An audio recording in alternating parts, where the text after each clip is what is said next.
அனைவருக்கும் வணக்கம். வாழ்க்கையே தேடலில்தான் ஓடிக்கொண்டே இருக்கிறது. அவரவர் தேவையை தேடுகிறார்கள். பலர் பணத்தை தேடுகிறார்கள். சிலர் மட்டும் தன் வாழ்வில் தன்னை தேடுகிறார்கள். தன்னை தேடுபவர்கள் இனி பிறவா நிலை அடைகிறார்கள். ஆனந்தமாக வாழும் வழியும் நிரந்தரமான சந்தோஷத்தையும் அடைகிறார்கள். மெய்யை அறிந்து உணர்ந்து அவர்கள் பிறவா நிலை அடைகிறார்கள். உலகில் எதை கற்றுக்கொள்ள வேண்டும் என்றாலும் அதற்கு ஆசான் வேண்டும். மற்றவற்றில் தவறு நடந்தால் பணமும் நேரமும் தான் விரயமாகும். ஆனால் தவம் செய்வதில் நாம் தவறு நேர்ந்துவிட்டால் வாழ்க்கையே பறிபோய்விடும். அதனால் கண்டிப்பாக தவம் செய்வதற்கு குரு அவசியம். ஆனால் தியானம் செய்வதற்கு குரு அவசியமல்ல. தவம் வேறு, தியானம் வேறு. குரு அவசியம் என்பதை நாம் அகஸ்தியர் பாடலில் இருந்து தெரிந்து கொள்ளலாம்.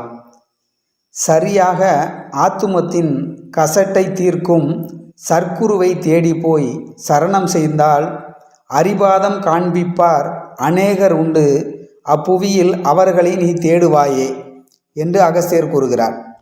மெய்யான குருபரனை பூஜை பண்ணி வித்தை தந்த சர்க்குருவை நிதமும் போற்று, கையார மனமாற ஞானம் சொல்லு, காரணமாம் குருபதத்தை கருதி பாரு என்று கூறுகிறார். தவம் செய்வதற்கு குரு அவசியம் என்றாலும் நம்மில் பலர் குரு என்றவுடன் வெறுப்பாக பார்க்கிறார்கள். ஏன்?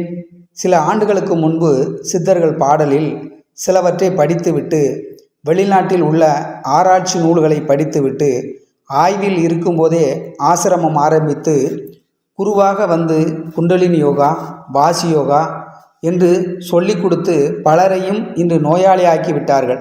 சித்தர்கள் பாடலை முழுமையாக படித்து அறிந்து உணராமலே குருவாக வந்து விட்டார்கள். ஆன்மீகத்தில் நுழைந்த சில காலங்களிலே சூழ்நிலையும் வாய்ப்புகளும் கிடைத்துவிட்டால் போதும், அவர்கள் குருவாகி விடுகிறார்கள்.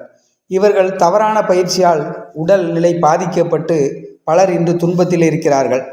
இவர்களை பற்றியும் அகஸ்தியர் தனது பாடலில் நூல் படிப்பார் ஞானி என்பார் சித்தர் என்பார், நோக்கமுற்று பெண்காலில் நுழைந்து கொண்டு கால் பிடிப்பார் கைப்பிடிப்பார், மானந்தனை காட்டினால் நாய் போல் கடிப்பார் மட்டை, மால் பிடிப்பார் மௌனம் என்று அறிய மாட்டார், பஞ்சகரே உன்னுடைய பேணி ஈசன், செயல்பிடித்தாற் பக்தி முத்தி எனை போலாகும், திடம் சொல்லார் எக்குருவும் தேர்ந்து கொள்ளே. இதுபோன்று பொய்யான குருவும் அகஸ்தியர் காலத்திலே வாழ்ந்திருக்கிறார்கள். அதனால்தான் அகஸ்தியர் குருவிடமே கேள்வி கேட்க சொல்கிறார். நன்றான ரேசகத்தை முன்னே கேளு, நலமான பூரகத்தை வணங்கி கேளு, ஒன்றான கும்பகத்தை உற்று கேளு, உண்மை சொன்ன விடம் கேளு, உறுதி கேளு, இன்றாகம் பழகுவதின் கடிய கேளு, இதம் சொன்னால் மூவருக்கும் வடிவங்கேளு, குன்றான குறிகுணங்கள் மூன்றும் சொன்னால் குருவுக்கு உடல் உயிர் பொன் தத்தம் பொன்னே என்று அகஸ்தியர் குருவிடம் கேள்வி கேட்க சொல்கிறார். இதையெல்லாம் அறிந்து உணர்ந்த குருவிடம் மட்டும்தான் நாம் தவம் கற்றுக்கொள்ள வேண்டும். குரு மெய்யாக இருக்கின்ற பொழுது சீடருக்கு விழிப்பு நிலையில் மனதை நிறுத்தி காட்ட முடியும். அவரிடம் தவம் கற்றுக்கொள்ளும் பொழுது மட்டும்தான் மெய்யை அறிந்து உணர்ந்து இனி பிறவாத நிலை நாம் அடைய முடியும். எல்லா பயிற்சிகளும் புத்தகத்தை படிப்பதன் மூலமாகவும் ஆசான்களம் மூலமாகவும் நாம் கற்றுக்கொள்ளலாம். ஆனால் மனதை நிறுத்துவதற்கு மட்டும் மெய்க்குருவால் மட்டும்தான் முடியும். அவரிடம் கற்றுக்கொள்ளும் பொழுது மனம் நின்று இனி பிறவா நிலை கிடைக்கும். அனைவரும் தவம் செய்வோம், இனி பிறவா நிலை அடைவோம்.